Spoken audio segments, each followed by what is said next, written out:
Paano kung makaharap ni Naruto ang bata niyang sarili at muling makita si Kurama? Kakagamit lang ni Naruto ng isang espesyal na kapangyarihan para bumalik sa Konoha 20 taon sa nakaraan. Habang naglalakad siya sa mga kalsada ng Konoha, may bigla siyang narinig na sumisigaw sa likuran niya na tumabi agad. Paglingon niya, nakita niyang ang paparating ay ang mas batang bersyon ng kanyang sarili na nagmamadali para sa isang misyon. Napailing na lang si Naruto. Talagang hindi nagbabago ang pinaka-hindi mahulaan na ninja sa mundo. Huminto ang batang Naruto at sinuri ng mabuti ang lalaking nasa harapan niya. Pakiramdam niya ay pamilyar ito, ngunit hindi niya malaman kung bakit. Sa kabilang banda, ang unang taong gusto talagang makita ni Naruto matapos bumalik sa nakaraan ay ang kanyang batang sarili. Kaya diretso niyang sinabi ang totoo. Ako ang ikaw makalipas ang 20 taon. Natulala ang batang Naruto.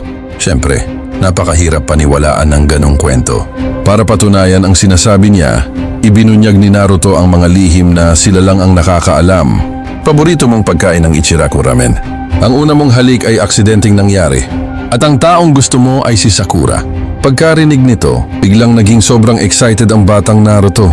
Kung ikaw ako sa hinaharap, naging Hokage ba talaga ako? Ngumiti si Naruto at ipinakita ang kanyang pagiging 7th Hokage.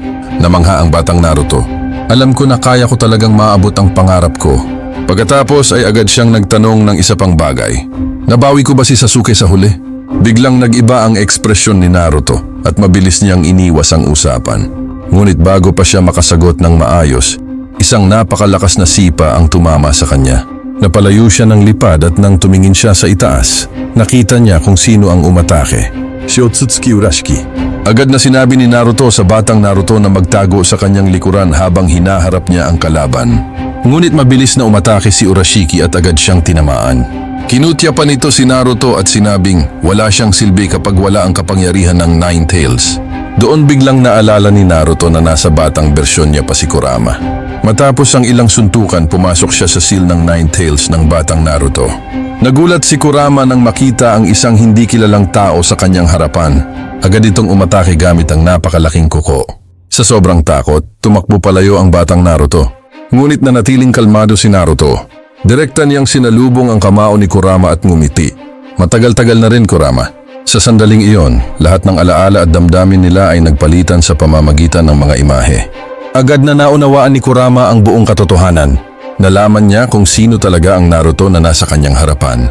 Pagbalik sa tunay na mundo, muntik nang tamaan si Naruto ng isang nakamamatay na pag-atake. Ngunit may hindi inaasahang nangyari. Biglang ginamit ni Naruto ang Nine Tails mode at hinarangan ang pag-atake ni Urashiki.